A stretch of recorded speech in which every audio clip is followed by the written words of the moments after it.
Celtics fans, welcome into Celtics Today. I am Will Scott. We're going to be breaking down some Celtics rumors ahead of NBA free agency, which begins tomorrow. And the latest rumors surrounding your Boston Celtics are that they might be pursuing Danilo Gallinari and T.J. Warren ahead of tomorrow's free agency start date. Before we get into more information about that, go down and subscribe to the channel because free agency begins tomorrow. It's going to be crazy. A lot of news, a lot of rumors going to be coming out. So subscribe.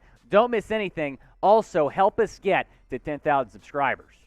Let's talk about Gallinari here to start the show. And he's not a free agent, which is interesting. However, he is expected to get waived or traded ahead of free agency. He's an excellent three-point shooter, 38.1%, and he's a big body shooter. That is exactly what the Celtics need. The Celtics need, I think, two things in free agency. One, pretty good shooter off the bench. Two, a big man. He's both, which is why it makes sense for Brad Stevens and the Celtics. Here's what MassLive.com said about Gallinari. He technically isn't a free agent yet, but he's widely expected to be waived or traded, and then maybe waived again by the Hawks on Wednesday. His $21.4 million salary is only guaranteed for $5 million if he's waived by June 29th, which would make him an unrestricted free agent upon clearing waivers. Guess what today is? June 29th. We might know more information about Gallinari by the end of today. Here's what he did in Atlanta last season. Pretty solid stat line. He's a solid shooter, big man. I think it makes some sense for the Celtics, and this would be a really solid pickup. Gallinari is very, very good, I think, in terms of shooting the basketball. He's a guy you can put at the four, stretch him out. He can go shoot the corner three. He's decent from the wing, too, shooting the ball. I think this makes some sense for the C's because you'd be adding some height and you'd be adding a shooter. Now, do you want Gallinari on the Celtics? Type Y for yes or type N for no down in the comments section. He could get waived by Atlanta by the end of the day. So subscribe. Don't miss anything. Any information that comes out about the Celtics, we're going to be talking about here on Celtics Today. Another guy that the C's might be pursuing is T.J. Warren. Now, he's only played in 4 games the past 2 seasons due to foot injuries. He averaged, though, 19.8 points per game in his last healthy season, which was the 2019 to 2020 season.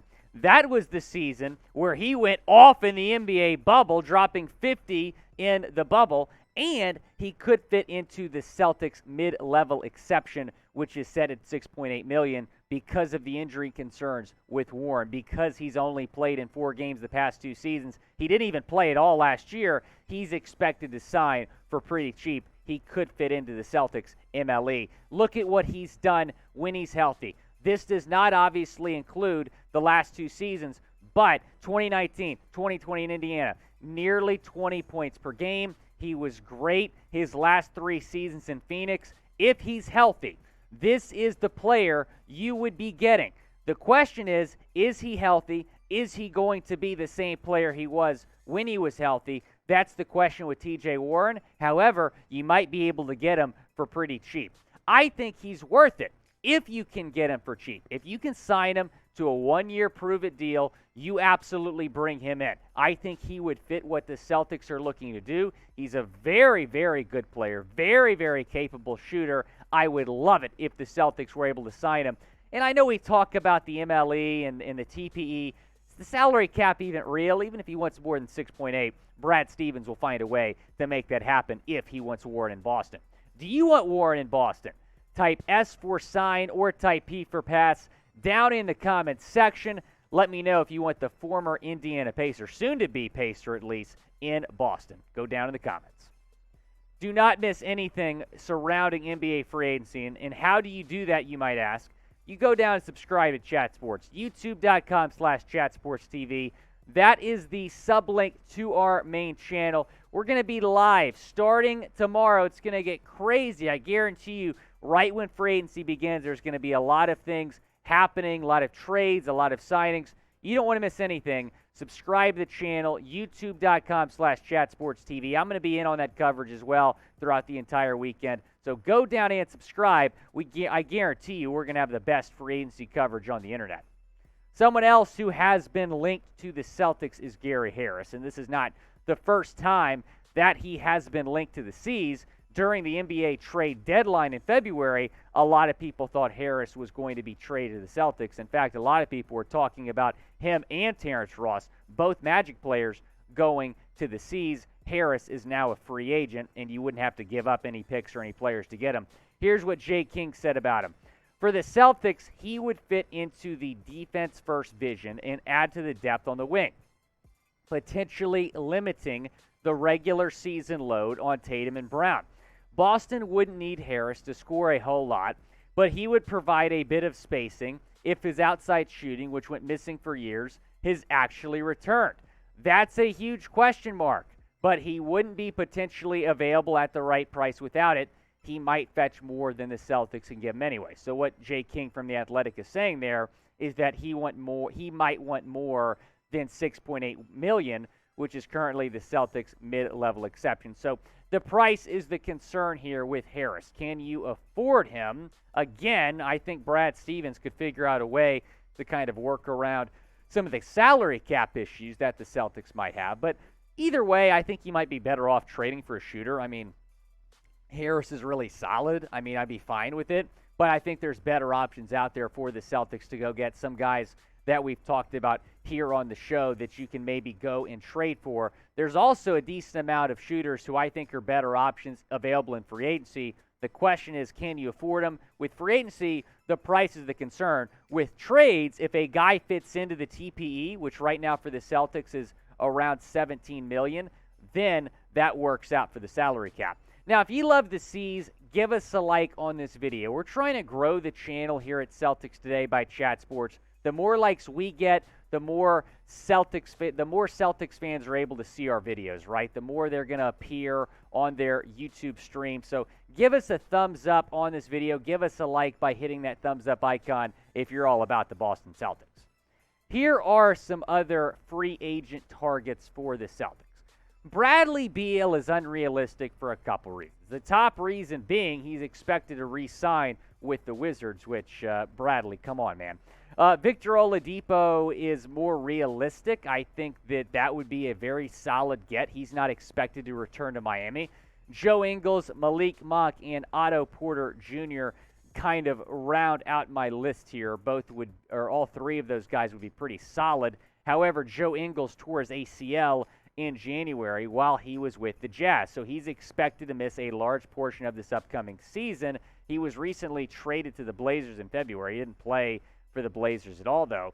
7.2 points per game last season. That was his lowest total in the last 6 years. So not the Joe Ingles that we kind of saw develop in Utah as a really good shooter. He just wasn't that guy last season, which is a reason I think Malik Monk would be maybe a better option. Maybe a more unrealistic option because I think he's going to come with a pretty hefty price tag. You have to give him a lot of credit because after his time in Charlotte, he signed a one-year prove-it deal with the Lakers. I thought he was going to get a lot more than he did. It was a very cheap deal, but he certainly proved his worth. Here's what he did in L.A. last season.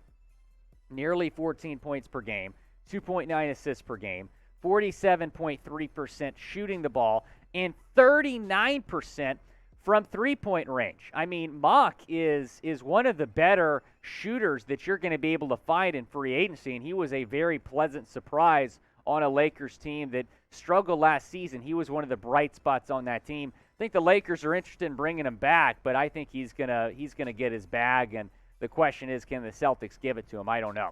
Otto Porter Jr., someone else who has been linked to the Celtics. He was named a top 5 free agent target for the C's by The Athletic's Jay King. And here's what Jay King said in that article for The Athletic.